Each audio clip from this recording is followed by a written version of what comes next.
Em poder estar pela primeira vez na Assembleia de Deus, Ministério do Ipiranga, aqui na cidade de Valparaíso. Quero louvar a Deus pela vida do indigno pastor deste setor de trabalho, pastor Mário Marinho, um decano do Ministério do Ipiranga, um homem com mais de 60 anos de Assembleia de Deus, como ele mesmo disse. Meu respeito e admiração ao Ministério do Senhor, a sua família, e que Deus em Cristo continue lhe fazendo prosperar. Eu entendo que o que edifica a igreja é o poder da palavra. Por isso não me canso de dizer que mais importante do que quem prega é o que se prega. E desde que a palavra esteja sendo pregada, se prepare, não para receber uma fantasia, mas para ser abençoado pelo poder da palavra. Cumprimentando o pastor Marinho, eu estendo esta saudação a todos os obreiros que cooperam ao seu lado aqui na cidade de Valparaíso. Quero me dirigir de forma muito respeitosa aos coordenadores do 5º Congresso de Missões, na pessoa do pastor Eduardo. Deus o abençoe. Você tem um nome muito bonito, não é? Eduardo. Deus abençoe o senhor, sua família e toda a equipe que está sob a sua coordenação. Deus abençoe o irmão Deusdete, que foi me buscar lá no aeroporto em Araçatuba. Obrigado pelo carinho e pela amabilidade. Estou feliz em poder rever aqui um amigo de muitos anos, pastor Marcos Ladeia, não é? Tivemos a oportunidade de já algumas vezes cooperar ali em Três Lagoas. Um amigo que eu gosto muito, que eu respeito e que Deus tem feito prosperar. Uma alegria revê-lo, juntamente com a sua indigna esposa, essa família que nós tanto amamos. Deus abençoe o irmão Tato, que louvou a Deus aqui, um amigo de muitos anos também. E sem mais delongas, vamos à palavra de Deus. Quero convidá-los que, por favor, abram vossas Bíblias no Evangelho de Jesus segundo escreveu João,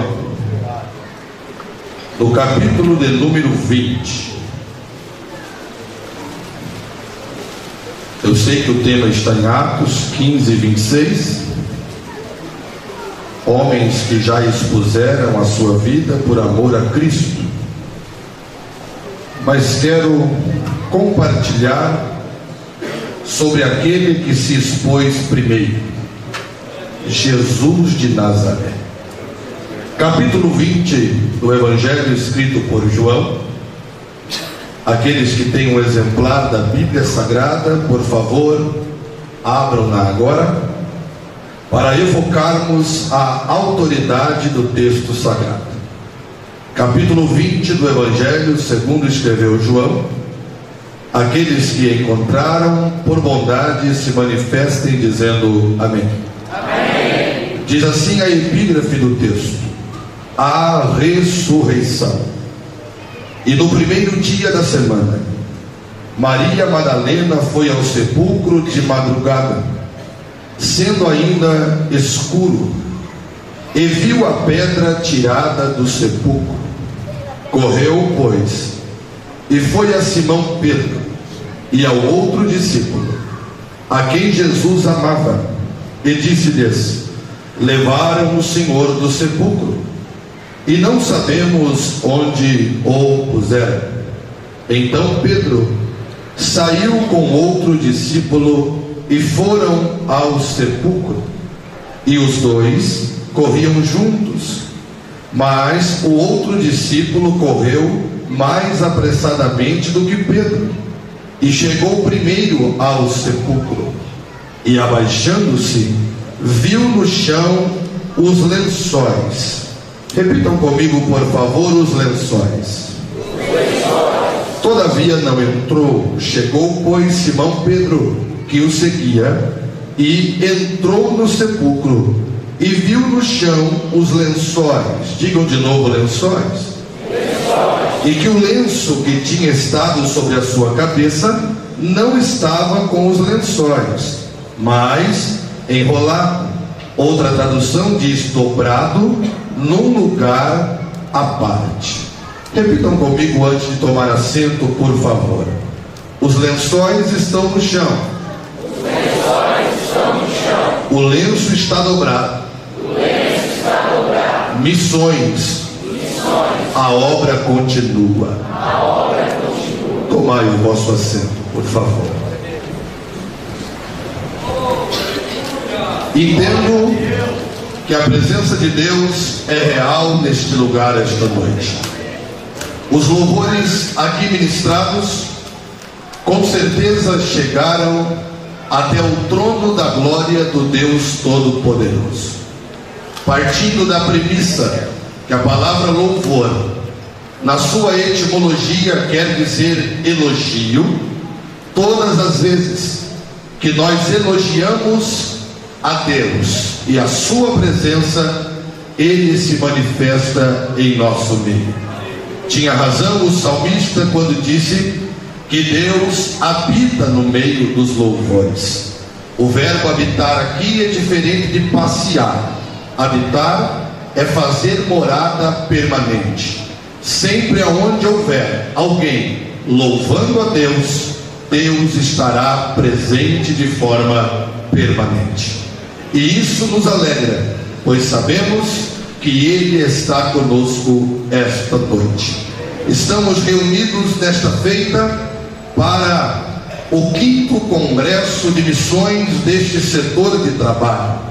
Entendo a preocupação do pastor da igreja, do anjo da igreja e de toda a coordenação deste evento em conscientizar a toda a igreja, a toda a membresia, corpo de obreiros, sobre a responsabilidade que devemos ter para com a obra missionária, pois a igreja existe para propagar o reino de Deus, para ganhar almas e para estabelecer o reino de Deus enquanto estivermos na terra, até que o Senhor Jesus venha nos buscar. Entendo que Deus usou de forma poderosa a pessoa que fora escolhida para ser aquele que escolheu o tema da 5ª edição deste evento. No livro de Atos dos Apóstolos, no capítulo 15, no versículo 26, homens que já expuseram a vida pelo nome de nosso Senhor Jesus Cristo. Baseando-me nesta divisa temática, como terei ainda mais 2 oportunidades para ministrar-vos nesta primeira noite, quero falar-vos a respeito do tema Jesus. Ele se expôs primeiro. O lençol está no chão, o lenço está dobrado. Missões, a obra continua. Quando olhamos para a Bíblia Sagrada, entendemos que ela é o compêndio de Deus. A Bíblia, em seus 66 livros, podemos afirmar, sem titubear a nossa fala, que a Bíblia é um livro cristocêntrico.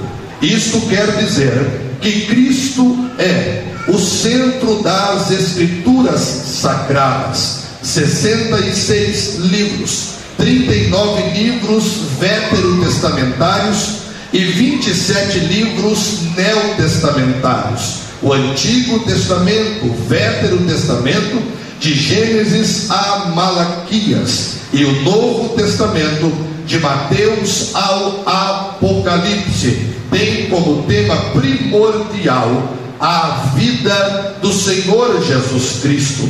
Quando digo vida, me refiro ao seu nascimento, a sua encarnação, a sua vida, o seu ministério, a sua morte, a sua ressurreição, a sua ascensão ao céu e a sua volta, que é o que nós estamos aguardando e de forma confiante, sabendo que Jesus vai voltar para arrebatar a sua amada igreja. Como a Bíblia é um livro cristocêntrico, os evangelhos ou o evangelho? Porque nós temos o costume de falarmos que há na Bíblia 4 evangelhos. Na verdade não há 4, há um evangelho apresentado de 4 maneiras. Por isso 4 evangelistas. Como a Bíblia é cristocêntrica, os evangelhos não poderiam ser diferentes. Mas para entendermos isso, o porquê um evangelho apresentado de 4 formas é necessário, ainda que de forma sucinta, parafraseada, voltemos esta noite lá em um rio da Babilônia, um rio chamado Rio Quebar. Diz a Bíblia que às margens do rio Quebar está o profeta Ezequiel. O nome Ezequiel quer dizer Deus fortalece, ou Deus fortalecerá. Ezequiel é um profeta do período conhecido como o cativeiro babilônico.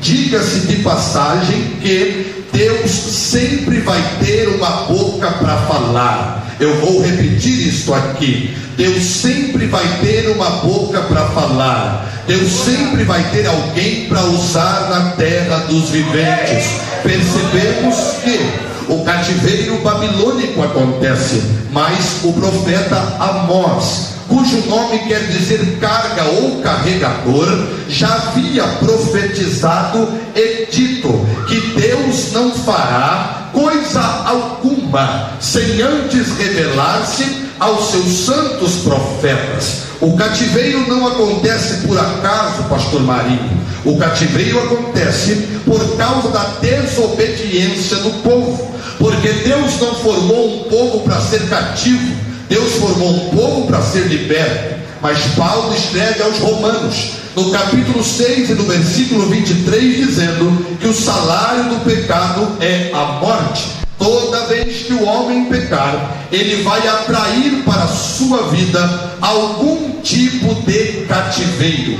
E assim também foi com o povo hebreu.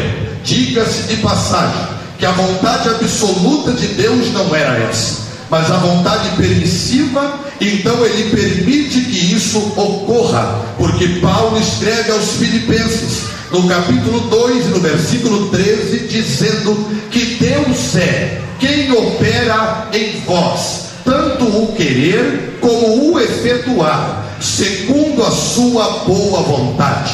A vontade de Deus não era o cativeiro como vontade absoluta, mas como vontade permissiva. Ele permite que isso ocorra para que o povo fosse disciplinado. Mas perceba que antes do cativeiro chegar, Deus usa Jeremias. O nome Jeremias quer dizer Jeová é alto. Deus levanta este profeta e ele profetiza ao povo para que eles se convertam, porque senão chegaria o cativeiro babilônico. Mas o povo não se converte, não dá ouvidos à voz profética, e agora Nabucodonosor, imperador da Babilônia, dá uma ordem a Nebuzaradã, que é o capitão da guarda, para que Jerusalém fosse invadida. Jerusalém é invadida e o povo é levado cativo para a Babilônia em 3 etapas. A primeira etapa vai os nobres, aqueles que tinham posses. No meio dos nobres, dos ricos, Deus manda Daniel. A segunda leva é os oficiais, aqueles que têm profissões. Na segunda leva vai no meio do povo o profeta Ezequiel. Mas ficou em Jerusalém os pobres, que foram levados na terceira leva. Na terceira leva, Deus manda o profeta Jeremias, porque Deus já havia dito no capítulo 29, no versículo 11 de Jeremias, o Senhor havia falado pela boca do profeta: eu é que sei o pensamento que tenho a respeito de vós, pensamento de paz e não de mal, para dar a vocês o fim que desejais. O que Deus está dizendo? O cativeiro vai ter começo, vai ter meio e vai ter fim. O Deus que abre a ferida é o Deus que fecha a ferida. O Deus que mata também é o Deus que faz viver. Ele permite que o povo vá para o cativeiro, mas em 3 léguas tem 3 profetas. Era como se Deus estivesse falando: fique tranquilo, se eu precisar falar no meio do palácio, no meio dos ricos, a minha boca é Daniel. Se eu precisar falar no meio dos oficiais, a minha boca é Ezequiel. E se eu precisar falar no meio dos pobres, a minha boca é Jeremias. O povo vai para o cativeiro, mas eu vou continuar falando com o meu povo. Sabe o que isso me alegra? É que Deus está à procura de pessoas para que Ele possa usar neste tempo. E eu acredito que você pode ser uma dessas pessoas esta noite. Se você acredite nisso, levante a sua voz e dê o melhor glória a Deus que você puder esta noite.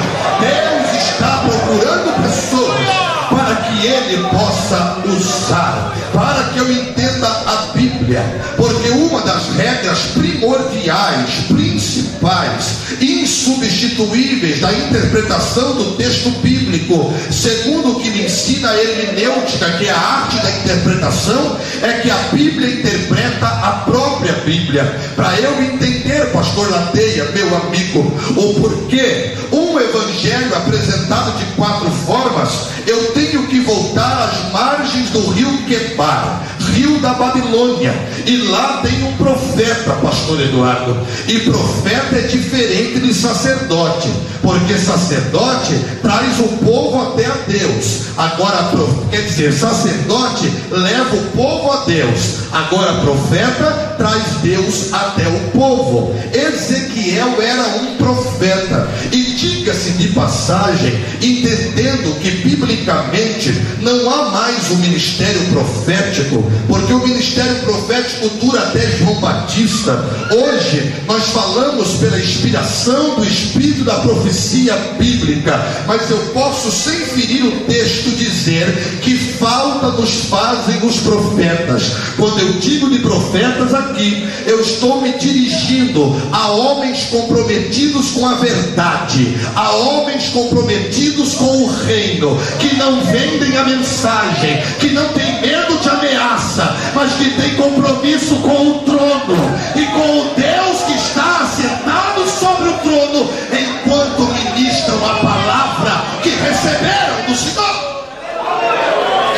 Ezequiel, o profeta, tem uma visão. Eu não sei se você acredita nisso, mas eu ainda creio num Deus que dá visões aos seus servos. Eu ainda creio numa Assembleia de Deus, que a fogueira está acesa e que os dons espirituais se manifestam. Eu ainda creio em congresso de missões, onde a igreja sente a presença do Deus Todo-Poderoso e sente a chama do Espírito Santo arder em seus corações.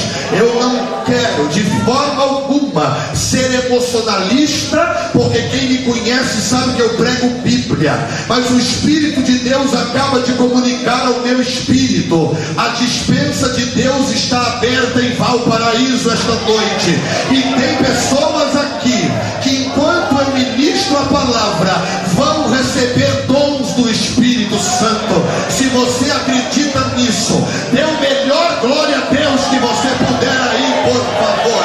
Este é o Deus das missões. Ora, Ezequiel tem uma visão.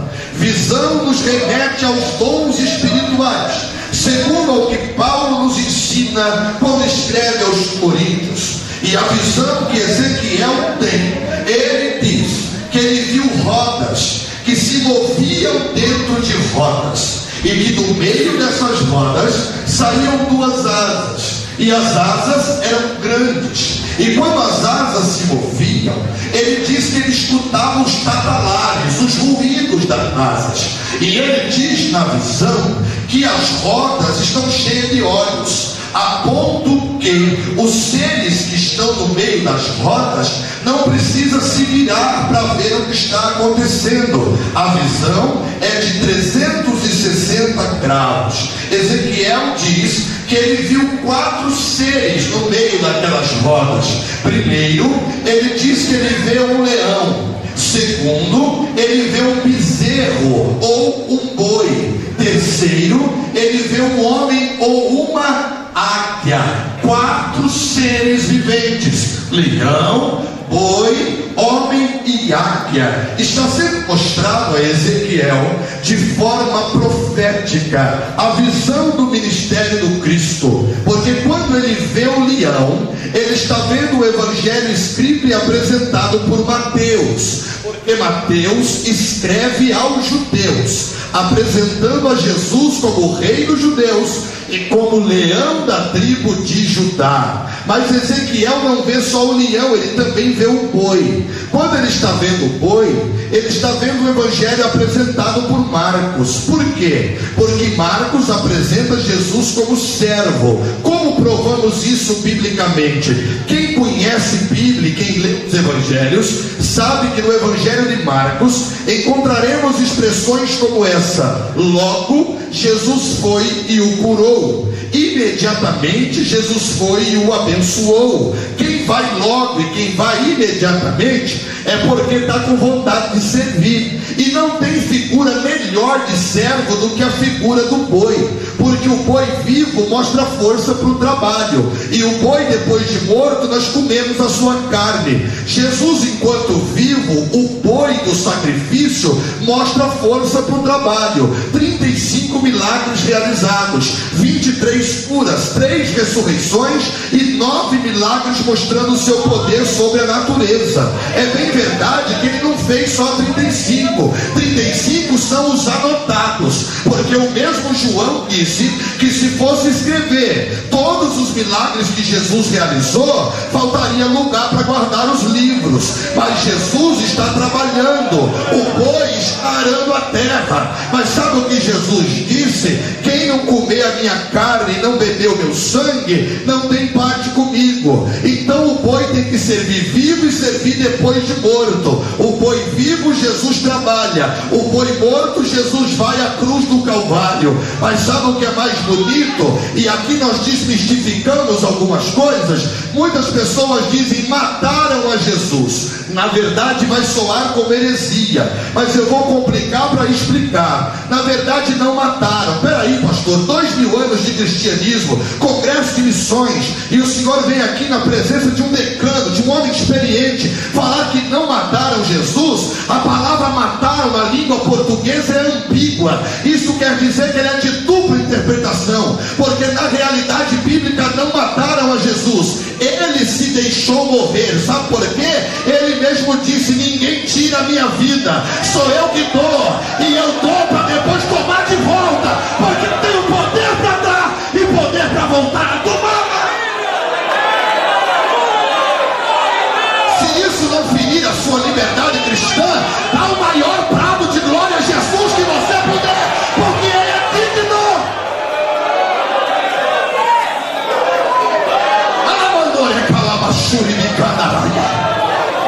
Só que o mesmo Ezequiel que vê o boi e o leão e o boi, percebe que a expressão é a mesma. Por quê? Ele é leão e boi e leão. Como leão ele é rei, como boi ele é servo, mas morre e não deixa de ser rei. O Cristo ressurreto, que tem todo o poder e toda a autoridade. Só que Ezequiel não vê só o leão e o boi, ele também vê o homem. E isso aqui é para deixar o diabo perturbado. Por quê, pastor? Porque Jesus não venceu o diabo como Deus. Jesus venceu o diabo como homem.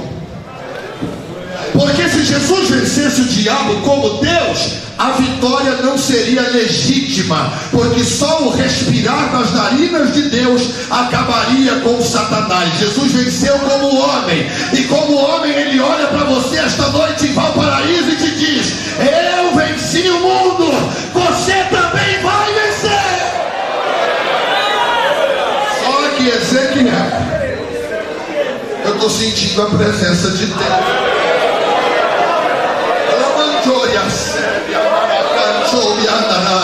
Libera um pouquinho desta unção que Deus está derramando sobre você. Vai. Quem tiver glória, dê glória. Quem tiver aleluia, dê aleluia. Quem é batizado com o Espírito Santo, se sentir liberdade, já pode até adorar a Deus em línguas estranhas.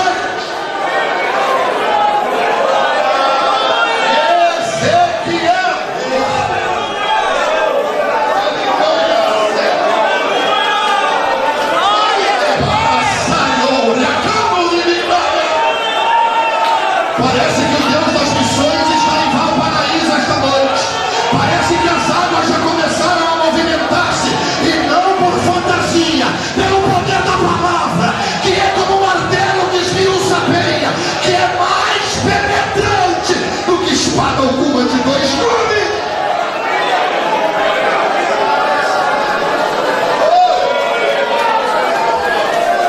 A casa é tua, Senhor.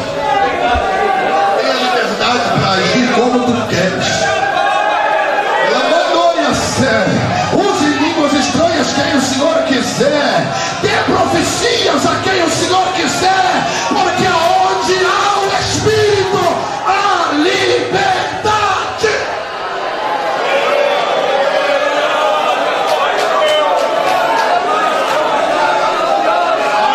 Mas o profeta não vê só o leão, nem só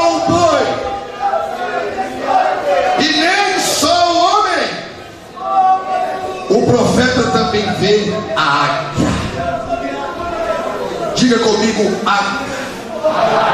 E quando ele está vendo a águia, ele está vendo o evangelho escrito por João. Porque João é diferente de Mateus, Marcos e Lucas. Mateus, Marcos e Lucas são sinóticos ou semelhantes. João não.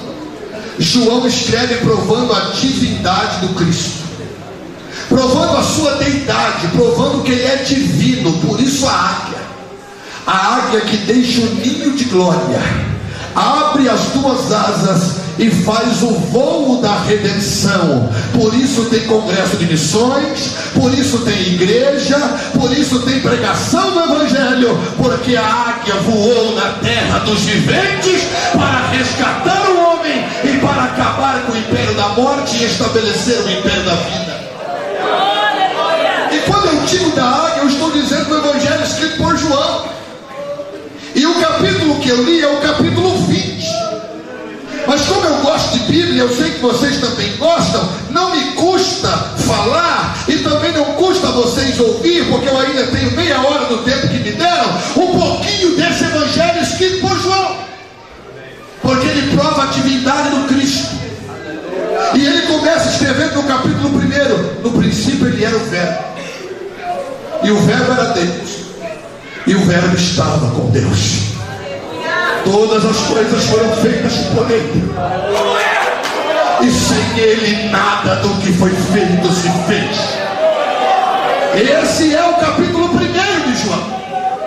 No capítulo 2, o Verbo já está encarnado, e João vai falar sobre o primeiro milagre do ministério de Jesus. Jesus transforma a água em vinho em Caná da Galileia. Água, elemento básico e primordial para a sobrevivência. Vinho, símbolo da alegria espiritual. Deus não quer só que você viva, Deus quer que você viva com qualidade de vida, com alegria. E eu estou recebendo uma palavra e eu sinto que o Espírito da profecia bíblica se manifesta aqui agora. Jesus vai transformar a tua água em vinho esta noite. Eu vou repetir, e só quem recebe, se tiver liberdade para adorar, adore. Jesus vai transformar a tua água em vinho esta noite. Você não vai só viver, você vai viver com qualidade de vida. No capítulo 3, Jesus instrui Nicodemos a respeito do novo nascimento. No capítulo 4, Jesus salva a mulher de Samaria e ela troca o cântaro pela fonte. No capítulo 5 de João, Jesus cura o paralítico que está no tanque de Betesda. No capítulo 6 de João, Jesus multiplica os pães e os peixes. E eu sinto Deus aqui agora. Aquilo que é pouco na tua mão, na mão de Deus vai alimentar uma multidão. Deus tem te dado crescimento e te dará ainda mais. E assim te diz o Senhor: fica na tua posição, porque quando tu começou disseram que eram 5 pães e 2 peixinhos, mas eu vou te usar para alimentar uma multidão. Esta é a palavra de Deus ao teu respeito. O teu ministério vai alimentar multidões. La manduri vidaras.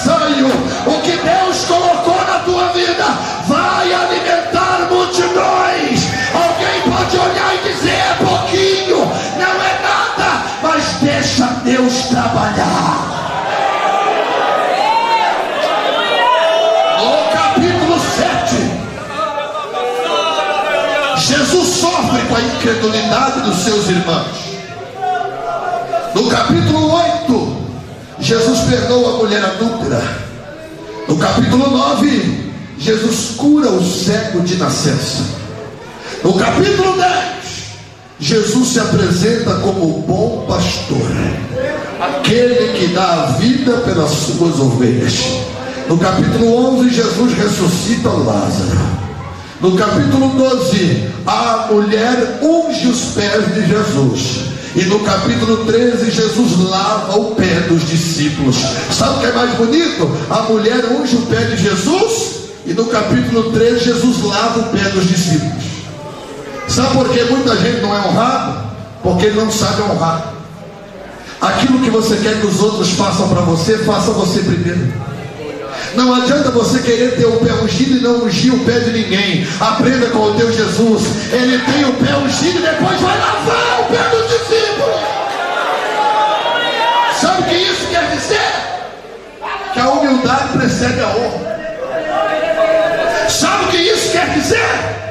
Que tem muita gente achando que tem muito e não tem mais nada, porque perdeu a premissa maior do Evangelho, que é a humildade. Porque quando eu olho para Paulo escrevendo aos Filipenses, ele diz assim, ó: que haja em vós o mesmo sentimento que houve em Cristo Jesus, que sendo Deus, não teve por usurpação ser igual a Deus.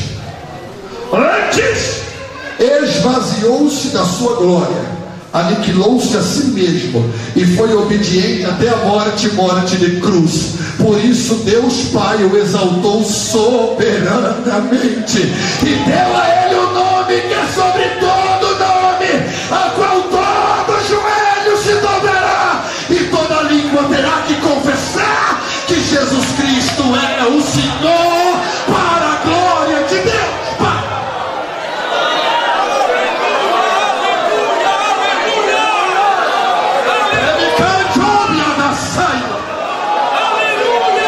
Tem gente que é tão cheio de si mesmo que não cabe mais Deus na vida dele. Arrogantes, presunçosos, orgulhosos. Deus não tem nada com esse tipo de gente. Pastor Marcos Ladeia me conhece há alguns anos. Eu pastoreei igreja há 10 anos consecutivos, até que Deus, de uma forma soberana e divina, me trouxe por livre e espontânea pressão para pregar de novo como pregador itinerante. Eu tenho viajado um pouco nesse Brasil. Já são quase os 27 estados visitados e 12 nações estrangeiras.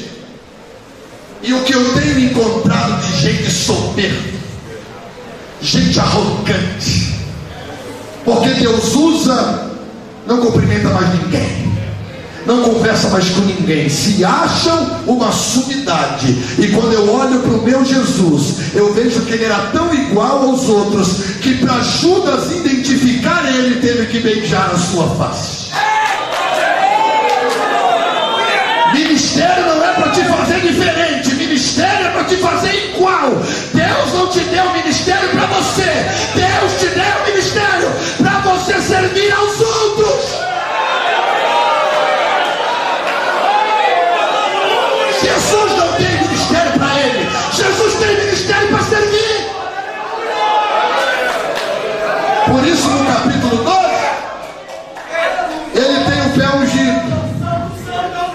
E no capítulo 13, ele lava o pé dos discípulos. Princípio de humildade.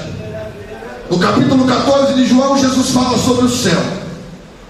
E uma coisa que tem me incomodado, pastor Marinho, e acredito que o Senhor também, no alto da sua sapiência, é que nós estamos ouvindo tantas coisas hoje na igreja evangélica brasileira, mas muito pouco se fala sobre o céu. O nosso povo pula por qualquer coisa. Se falar de prosperidade, o povo pula. Se falar de anjo, o povo pula. Se falar de bola de fogo, o povo faz aviãozinho. Agora, quando fala de céu, parece que o povo não reage. E esses dias eu disse para Deus: Senhor, por quê? E Deus falou comigo: essa é fácil, Eduardo. Só consegue se alegrar, ouvir falar sobre o céu, quem vai para o céu. não tem certeza de arrebatamento, não vai se alegrar ao ouvir falar sobre o céu. Mas se você tem certeza, recebe essa. Capítulo 14. Não se turbe o vosso coração. Credes em Deus, credes também em mim. Na casa de meu Pai há muitas moradas. Se não fosse assim, em vão eu teria vos dito: vou preparar-vos um lugar. E se eu for e vos preparar um lugar, virei outra vez para vós e vos levarei para mim mesmo, para que onde eu estiver, estejais vós também. Deixa eu quebrar o protocolo aqui um pouquinho, pastor. Só quem tem certeza que vai para o céu, levante as duas mãos, por favor. Segure ela levantada acima da cabeça. Toca lá no sobrenatural de Deus. Eu vou te dar 30 segundos. Quem vai para o céu tem azeite na lamparina. Quem vai para o céu tem um glória a Deus na boca para dizer: se você vai, abre a boca para adorar.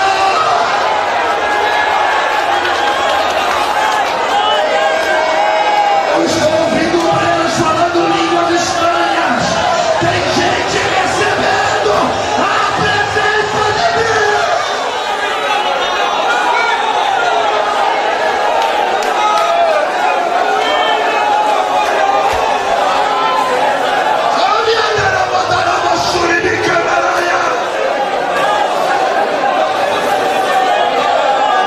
Oh meu Deus, eu estou vendo músicos chorando, musicistas chorando.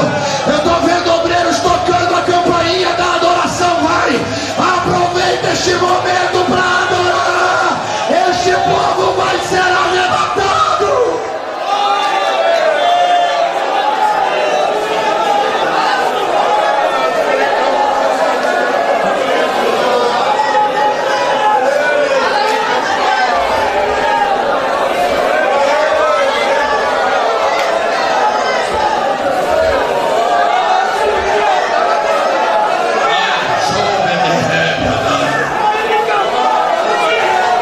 Há uma unção profética neste congresso.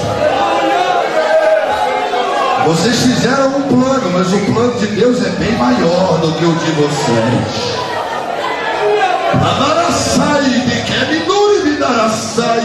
O espírito profético se manifesta aqui.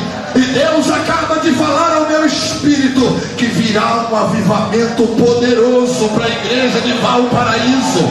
Essas ruas serão tomadas pela glória de Deus. Aonde passar um crente incendiado pela palavra, os demônios vão ter que abrir caminho. Os enfermos serão curados. Veio um novo tempo.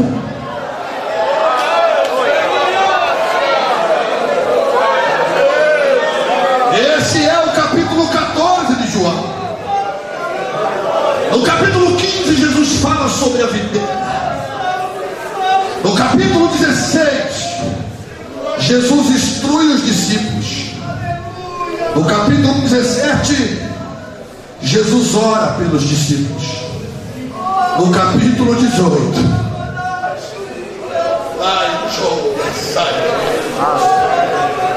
Jesus está no Getsemane. E o espírito da profecia se manifesta aqui. Tem gente me ouvindo aqui que está no Getsemane. Você sorri com vontade de chorar. Disfarça que está bem, mas na verdade não está bem. Deus está falando contigo esta noite. Entenda que a palavra Getsemane ou Getsemane quer dizer prensa de azeite. Era onde se prensava as azeitonas para se fazer o azeite. Quanto mais aperta a azeitona, mais azeite sai. Quem entendeu já vai glorificar. Deus está falando contigo esta noite. Quanto mais te apertarem, mais azeite vai sair.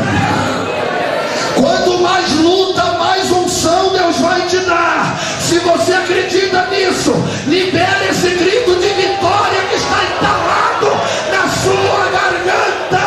Vai Esse é o capítulo 18. Eu tenho 20 minutos para encerrar. No capítulo 19, Jesus é crucificado. E no capítulo 20, Jesus ressuscita. A maior máxima do Evangelho é essa: o túmulo está vazio, Eduardo. Jesus ressuscitou. E Paulo escreve em 1 Coríntios 15:55: onde está, ó morte, o teu aguilhão? Onde está, ó inferno, a sua vitória? Tragada foi a morte pela vitória. O Filho de Deus, que havia dito: eu derribarei o templo e o reerguerei em 3 dias. Os discípulos olharam e ficaram estarrecidos, pensando que ele falava do templo reformado por Herodes. Mas ele falava do seu próprio corpo. Jesus é crucificado. E diz a Bíblia que depois de ser crucificado, eu não tenho tempo para os pormenores interpretativos desse texto, ele está pendurado na cruz. E depois do sacrifício cruento no Calvário, ele entrega ao Pai o Espírito e diz: Pai, está consumado. O véu do templo se rasga de alto a baixo. Por que de alto a baixo? Porque de baixo para cima ninguém ia resolver o problema. Tinha que ser de cima para baixo. De baixo para cima nem Maria, nem Antônio, nem Pedro, nem João ia conseguir abrir o caminho para a sala do trono. Mas Jesus vem de cima para baixo e rasga o véu. Quando ele diz está consumado, o véu se rasga. E o escritor aos Hebreus escreve no capítulo 9 e no versículo 12: e não por meio de sangue de bodes, de bezerros ou de touros, mas pelo seu próprio sangue, Jesus entrou uma vez por todas no Santo dos Santos, rasgou o véu da separação e efetuou a nós uma eterna redenção. Quando o véu do templo se rasga, depois de Jesus morrer, ele fica por 6 horas pendurado no Calvário. José de Arimateia se preocupa e pede permissão a Pilatos para que ele pudesse tirar o corpo de Jesus da cruz. Por quê? Porque não era costume dos romanos tirar o corpo da cruz. Eles deixavam lá para que as aves do céu alimentassem-se da carne daquele que foi crucificado. Mas José de Arimateia diz: com o meu Cristo não. Eu vou tirar o corpo dele da cruz. E sabe o que é mais interessante? Ele não vai sozinho, pastor. Vai ele e Nicodemos. Sabe quem é o Nicodemo que vai com ele? Aquele que Jesus disse-lhe é necessário nascer de novo.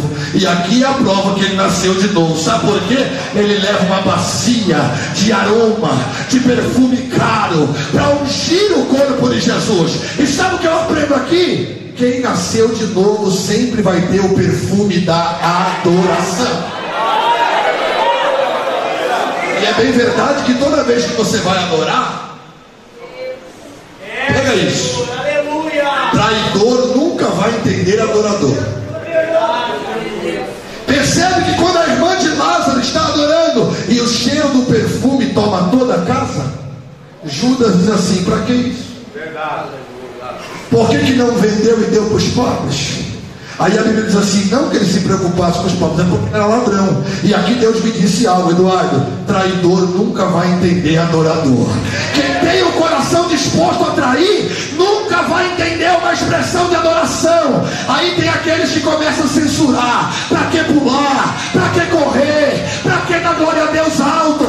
Meu irmão, se você é traidor, com licença, deixe os adoradores adorarem em espírito e em verdade. Parece que tem adorador aqui em Valparaíso esta noite. Parece que o perfume da adoração está tomando toda a casa. Mas eu preciso encerrar em 10 minutos. Quero ser fiel.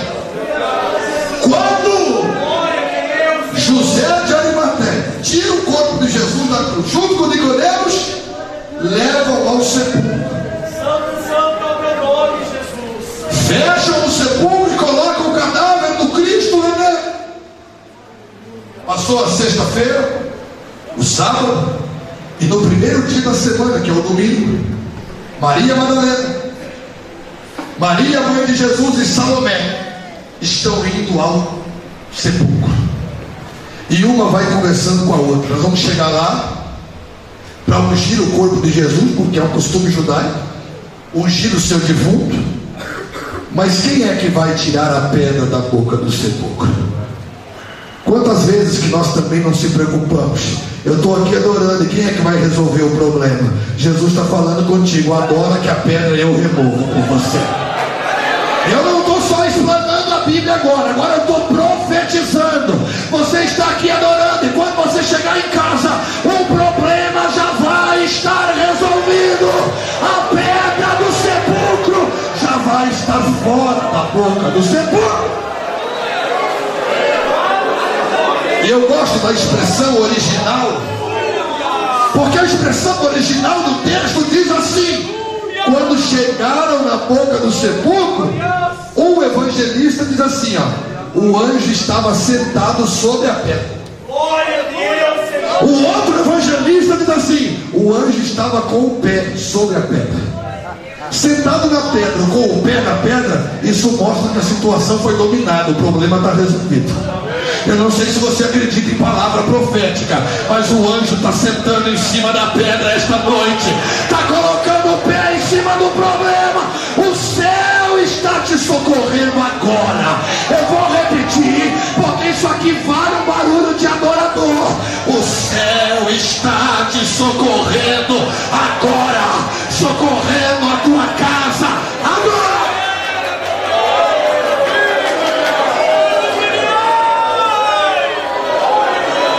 Cadê os adoradores aqui esta noite? Cadê aquele grito de glória a Deus para chegar lá no trono? Deus está resolvendo problemas. A unção está quebrando o jugo.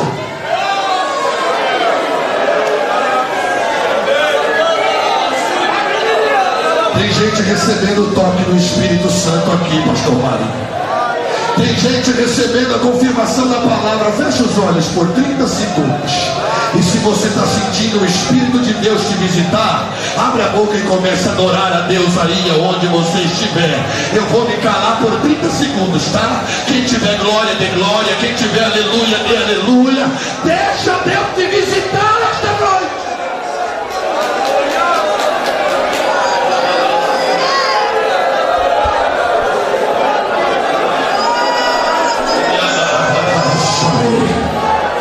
Tem problema sendo resolvido. O anjo está sentando sobre a pedra, o céu está dominando a terra. Tu vieste aqui e disseste, Deus, eu vou lá. Fale comigo esta noite. Aquilo que tu não pode resolver, o céu está resolvendo. Aquilo que tu não pode fazer, o céu está fazendo.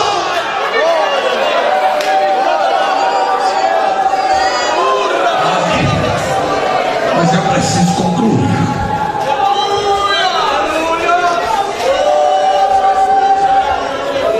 Olha aqui para mim, por favor. Quando elas chegam no sepulcro,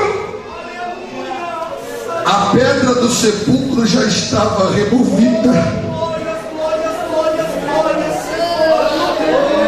Ela olha para dentro do sepulcro e diz: levaram o corpo do mestre. E os anjos que estão sentados, uma à cabeceira e outro aos pés, de onde Jesus estava, para ela assim: está procurando o vivente entre os mortos? Ele não está mais aqui.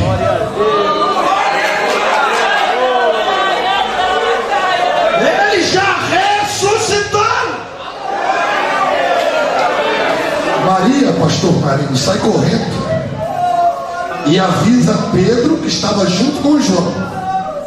E aqui eu vejo outro princípio para quem quer ter sucesso ministerial. Por quê? Porque João é o mais novo dos discípulos. João é o caçula. Quando ele tinha 17 anos, ele colocava a cabeça no peito do mestre. Isso mostra que a juventude pode ter comunhão com Jesus nesse tempo. Quando Maria diz, levaram o corpo do mestre, aí João me apresenta algo glorioso. Sabe por quê? Ele diz assim, ó: saíram correndo juntos Pedro e o outro discípulo. Quem é o outro discípulo? É o próprio João. Mas por que ele não teve a vaidade de escrever o nome dele? Pedro e João. Porque quem quer se encontrar com Cristo ressuscitado não vai perder tempo com vaidade boba do seu nome aparecer ou deixar de aparecer. Quem quer encontrar com Cristo ressuscitado pode ir correndo e dizer: vai Pedro e outro discípulo, eu não tenho que aparecer, quem tem que aparecer é Ele. Se Ele ressuscitou, eu quero me encontrar com Ele. O que você está fazendo é para quem, velho? Está fazendo para aparecer ou está fazendo para a glória de Deus? Se está fazendo para aparecer, pode esquecer que não tem recompensa. Agora, se está fazendo para a glória de Deus, pode abrir a boca e dar um brado de vitória, porque a recompensa vem do céu. Eu tenho 5 minutos.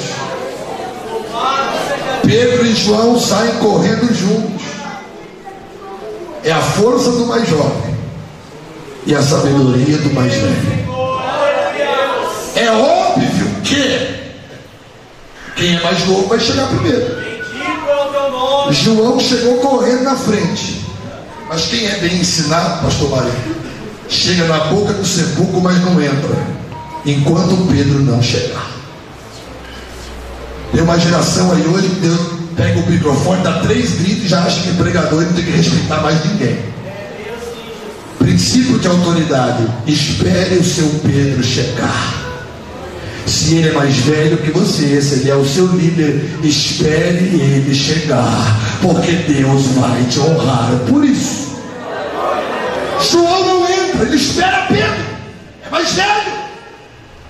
Só que quando João chega, e aqui eu concluo, diz o texto, me permita aqui, pastor, que ele chega na boca do sepulcro e o lençol está jogado no chão. Ele vê só o lençol, ele não entra. Isso aqui são níveis de revelação.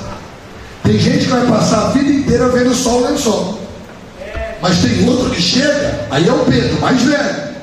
Princípio de autoridade: Pedro chega, vê o lençol no chão e vê o lenço dobrado à parte. Pergunte para mim, pastor, por quê? Porque tudo isso aqui tem explicação. Jesus era judeu, e o costume judaico, isso aqui é lindo e me fez chorar. Quando a pessoa se hospedava em alguma hotelaria, casa, hospedagem que ele não gostasse do serviço, nunca mais ia voltar, ele acordava de manhã, arrancava o lençol da cama e jogava no chão. Quando o dono do hotel, da casa, da hospedagem fosse limpar o quarto e ele visse o lençol no chão, ele diria assim: perdi o freguês, esse nunca mais volta. Não gostou do meu hotel. Aí Jesus ressuscita, quem entendeu já está adorando. Mas antes de sair do sepulcro, ele arranca o lençol e joga no chão. Sabe o que Jesus está dizendo? Para a morte, para o sepulcro e para o inferno: eu não volto aqui nunca mais. Eu não volto aqui nunca mais. Ah, se eu fosse você agora, eu dava o melhor grito de glória a Jesus que você tiver. Sepulcro nunca mais. Morte nunca mais. Eu tenho 3 minutos. Com a aquiescência do anjo da igreja, se coloque sobre os pés.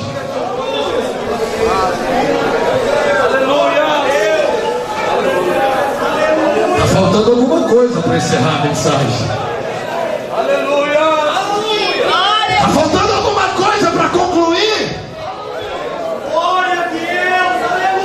comigo, o lençol está no chão. Ah, não, diga com força, diga, o lençol está no chão. Sepulcro nunca mais. Morte nunca mais. Cruz nunca mais. Ele está vivo. Dá um grito aí, ele está vivo. Sepulcro nunca mais.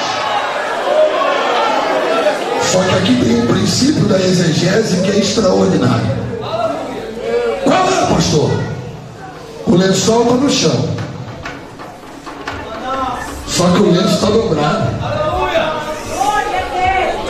Aí o dono da casa, o dono do hotel entra e diz: perdi o freguês, não gostou daqui, não volta nunca mais. Aí ele pega o lençol do chão, só que ele olha de lado e diz assim: ah, ele não volta mais para se hospedar, mas ele deixou o lenço dobrado, então isso quer dizer que ele volta para buscar o que é dele.